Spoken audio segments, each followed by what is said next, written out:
So what is going on, guys? It's Triple G here, back with another Suicide Squad video. In today's video, we're going to be going through this absolute monster King Shark build and show you how you can hit 100 million dot damage with this burn build. Guys, if you enjoyed this video, please consider subscribing to the channel or join me over on stream as I stream 6 times a week. And otherwise, let's get straight into this video. So primarily this build is all about the gear that you find, and as a secondary point, the skill tree that you have. So we're going to focus on the gear first, and then we're going to move into the skill trees afterwards. So the first item on the list is the Black Mask's Bulletstorm. This item will allow you to burn a lot of enemies. If you hit 3 enemies within 6 seconds, you will set them alight, and it will also burn nearby enemies as well. This pairs hand in hand with the shield mod, the Heatwave's Molten Skin. Each enemy that you burn that isn't already burning makes you invulnerable for 2 seconds and returns 10% of that damage received back to the attacker. Each additional enemy burn increases the duration by 2 seconds up to a maximum of 30. This gives us a huge amount of survivability because we are completely immune for a long time. The second weapon on the list is the Stacked Deck. Now this will help with any stubborn enemies that you may come across. This firearm's damage is reduced by 50%, but each successive hit on an enemy with this firearm causes it to take 15% more damage from all sources for up to 10 seconds to a maximum of 750%. Without this build alone, this weapon is a must-have anyway because it is one of the most powerful weapons in the game. For the melee slot, we've gone with the Harvester. This means shield harvesting an enemy that's below 50% health instantly kills it and deals 25% of its maximum health as damage to enemies within 10 meters. We're not really using this very much, but it is nice to have. You could also go for some other things if you would like. The melee hits give you 4 combo from the free flow is quite nice as well, but I've decided to go for the Harvester in this case. Now, one of the most important things in the build is actually something that you get really easily through the story, and this is Gizmo's 2-piece.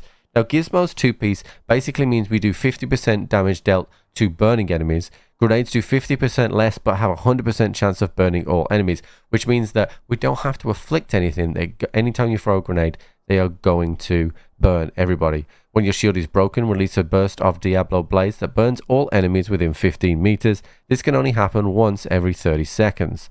Now, this is super important. This allows us to be in the middle of everything, and even when we lose our shield and we lose our invulnerability, we are going to do huge amounts of damage to everybody.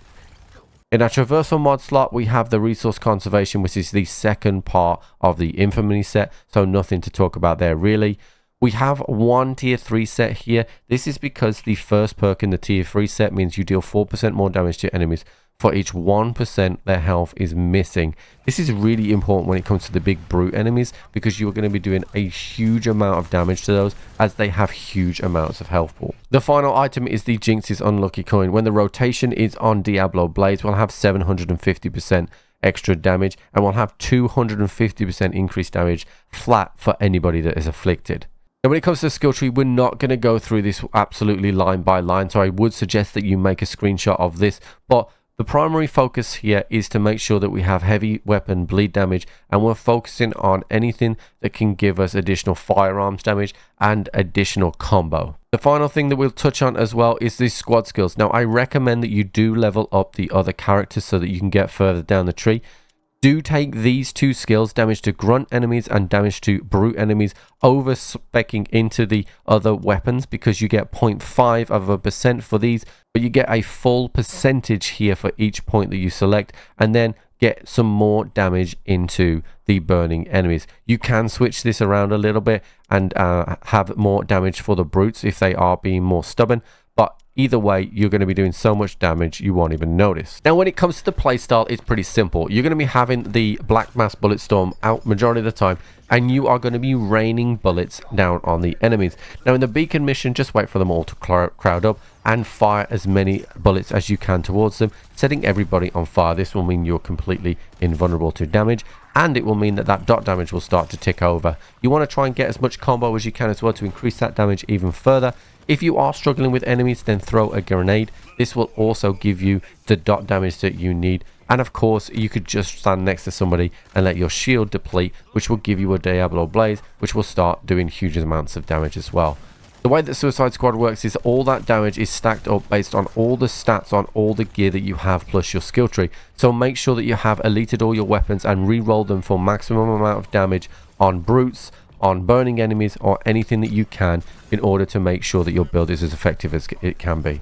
Guys, that's it for today's video. If you have enjoyed this video, please consider subscribing to my channel or join me over on stream as I stream 6 times a week, and otherwise I'll catch you on the flip.